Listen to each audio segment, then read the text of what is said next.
Hello दोस्तों, welcome to Guru ji classes. जैसे कि हम लोग डीएलएड थर्ड सेमेस्टर का विषय सामाजिक अध्ययन पर इतिहास को शुरू किए थे। पिछले वीडियो में हम लोगों ने मुगल साम्राज्य को देखा था। अगर वह वीडियो आपने नहीं देखा तो उसका लिंक आपको नीचे डिस्क्रिप्शन बॉक्स में मिल जाएगा, वहां से जाकर आप लोग उसे देख सकते हैं। आज हम लोग मराठा साम्राज्य को देखेंगे, जिस पर शिवाजी के बारे में कुछ जानकारी प्राप्त करेंगे। चलिए दोस्तों शुरू करते हैं। शिवाजी का शासनकाल 1627 से लेकर के 1680 तक चला। जहां पर एक तरफ मुगल सत्ता कमज़ोर नज़र आ रही थी, वहीं दूसरी ओर दक्षिण भारत में मराठाओं का उद्भव हो रहा था और वहीं पर यूरोपियन कंपनी अपनी स्थापना के लिए संघर्ष करती नज़र आ रही थी। तो ये तीनों काम दोस्तों एक साथ हो रहे थे। शिवाजी का जन्म 1627 में शिवानेर जिला, जो कि पुणे महाराष्ट्र में है, वहाँ पर हुआ। उनके पिता का नाम शाहजी भोसले था, उनकी माता का नाम जीजाबाई था। तो शिवाजी के जीवन पर उनकी माता का बहुत बड़ा प्रभाव पड़ा। शिवाजी के दो गुरु थे, एक संरक्षक या राजनीतिक गुरु और दूसरे आध्यात्मिक गुरु। तो जो संरक्षक गुरु थे वो दादाजी कोंडदेव थे और जो आध्यात्मिक गुरु थे वो रामदास जी थे। शिवाजी की पत्नी का नाम साईबाई था। वैसे तो शिवाजी ने 7 विवाह किए थे, परंतु जो शिवाजी की पहली पत्नी थी वो साईबाई थी। शिवाजी ने उनके साथ विवाह 1640 में किया था।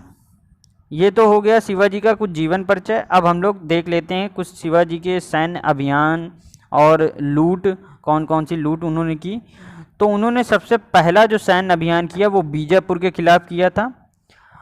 बीजापुर पर किया था, जो आदिल शाह के विरुद्ध किया था उन्होंने अपना पहला अभियान, जिस पर उन्होंने 2 किले जीते थे। पहला किला जो कि सिंघड़ का किला है और दूसरा किला जो कि पुरंदर का किला है। तो सिंघड़ का किला उन्होंने 1643 में जीता, सिंघड़ का किला, और 1654 में उन्होंने पुरंदर का किला जीता था। तो ये 2 किले उन्होंने बीजापुर आदिल शाह के विरुद्ध जीते थे। उसके बाद संघर्ष के विषय में हम लोग कुछ बात कर लेते हैं। उन्होंने संघर्ष किसके साथ किया? तो उन्होंने 2 महत्वपूर्ण संघर्ष किए, एक अफजल खां के साथ और एक शाइस्ता खां के साथ। अफजल खां जो कि बीजापुर का सूबेदार था, जिसको आदिल शाह ने भेजा था 1659 में शिवाजी को मारने के लिए, परंतु शिवाजी उसके मंसूबों से वाकिफ थे, इसलिए वो आया तो था वार्तालाप करने के लिए, लेकिन उसने शिवाजी को मारने का प्रयास किया। परंतु शिवाजी पहले से जानते थे, तो उन्होंने बर्तन की एक कवच बना करके अपने अंदर पहन रखे थे, जिसकी वजह से वह उसका खंजर उन पर नहीं लगा और वह उन्होंने उसको भगा कर मार डाला। तो ये तो अफजल खां के साथ विवाद संघर्ष हुआ। दूसरा, उन्होंने 1663 में शाइस्ता खां के साथ संघर्ष किया, जो कि औरंगजेब का मामा था। औरंगजेब ने अपने मामा को भेजा था शाइस्ता खां को शिवाजी को मारने के लिए। तो ये 2 संघर्ष थे, जो कि पहला अफजल खां, दूसरा शाइस्ता खां के साथ शिवाजी ने किए थे। अब कुछ लूट देखेंगे जो कि शिवाजी ने किया था।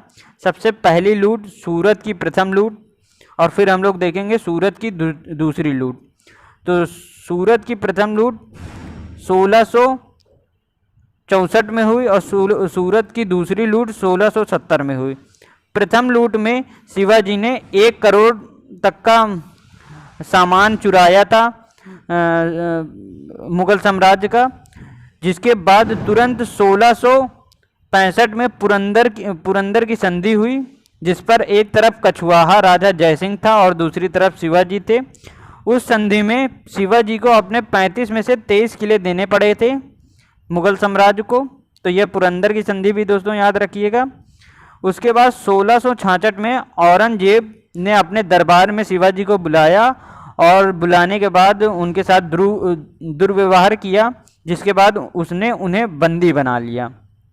परंतु शिवाजी 1666 में अपने जन्मदिन पर मिठाइयाँ बांटने की टोकरी में बैठकर बाहर निकल आए और फिर जाकर के उन्होंने दूसरी लूट की, सूरत की दूसरी लूट की, जो कि 1670 में हुई। तो यह तो 2 लूट थी, सूरत की प्रथम लूट और सूरत की दूसरी लूट। उसके बाद शिवाजी भले ही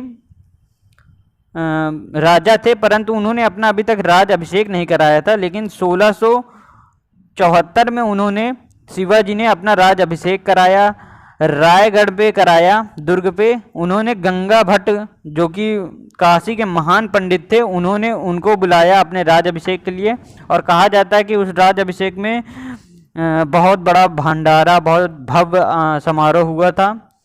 उसके बाद शिवाजी की आखिरी अभियान जो था, जो कि 1678 में हुआ, कर्नाटक अभियान, जिसको आखिरी अंतिम विजय कहा जाता है शिवाजी की, जिंजी का किला उन्होंने जीता था। उस किले के बाद उनकी मृत्यु हो जाती है 3 अप्रैल 1680 में। तो ये आखिरी किला था, जिंजी का किला, जिसको शिवाजी ने जीता था, कर्नाटक अभियान था। उसके बाद यह तो हो गया शिवाजी का काल, जो कि 1627 से 1680 तक चला। उसके बाद शिवाजी की प्रशासनिक व्यवस्था देख लेते हैं। तो शिवाजी की प्रशासनिक व्यवस्था जो थी वो हिंदू सिद्धांतों पर आधारित थी। जैसे कि हिंदू सिद्धांतों पर पहले की व्यवस्थाएं रहती थी, उन्हीं व्यवस्थाओं पर बनाया गया था शिवाजी की प्रशासनिक व्यवस्था।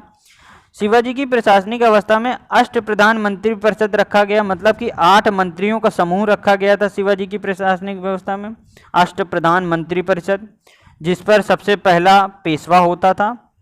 पेशवा जो सबसे प्रमुख मंत्री थे, पेशवाओं का कुछ ज़्यादा इम्पोर्टेंट रोल था।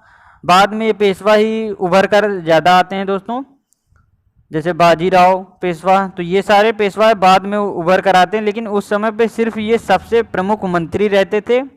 उसके बाद अमात्य थे, अमात्य जो कि अर्थ मंत्री थे, जो कि पैसे का लेन देन करते थे कि पैसा कितना आया, पैसा कितना गया, ये सब अमात्य देखा करते थे। उसके बाद सुमंत थे, जो कि विदेश मंत्री थे, विदेशी यात्रा करते थे, विदेश से कैसे संबंध है वो सब सुमंत देखा करते थे। उसके बाद चौथा चिटनीस, चिटनीस जिससे पता चल रहा है कि पत्राचार विभाग था। पत्राचार विभाग मतलब कि चिट्ठियों का लेन देन करते थे, आदान प्रदान करते थे, ये चिटनीस करते थे। उसके बाद 5वें थे सेनापति। सेनापति सेना का प्रमुख होता था, सेनाओं को देखा करता था उसका।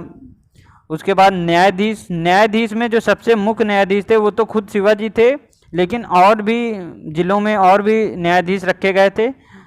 और 7वें पंडित राव थे, जो कि मुख्य सलाहकार थे, और साथ ही साथ वो धार्मिक कार्य भी करते थे शिवाजी के साथ।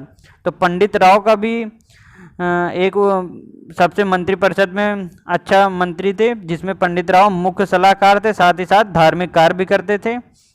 और 8वां जो था मंत्रिपरिषद में वो वाक्यान 20 गुप्तचर सूचना विभाग था। मतलब कि वाकनीस एक तरीके का गुप्तचर सूचना विभाग था, गुप्तचर जाते थे, सूचनाओं का आदान प्रदान करते थे।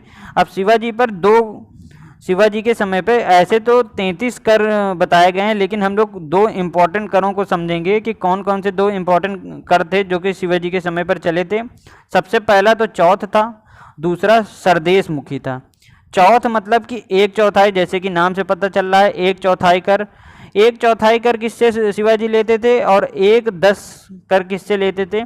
1/10 कर वो उन देशों से लेते थे जो कि जिनके वो देश के स्वामी हैं, मतलब कि जिस देश पर शिवाजी का पूरा अधिकार था, उस देश से वह उस मतलब राज्य से वह 1/10 कर लिया करते थे, क्योंकि उस देश के वो स्वामी थे, इसलिए उनसे 1/10 कर लेते थे।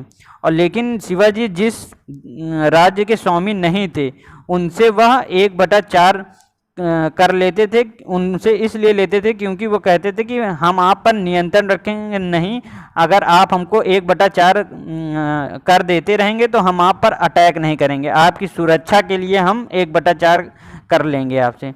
तो यह 2 करते, पहला चौथ, दूसरा सुरदेशमुखी, जो कि शिवाजी के समय शासनकाल पर लिए जाते थे। दोस्तों आज का वीडियो बस इतना ही। अब कल के वीडियो में हम लोग नेक्स्ट टॉपिक को देखेंगे। चलिए दोस्तों, thank you for watching video.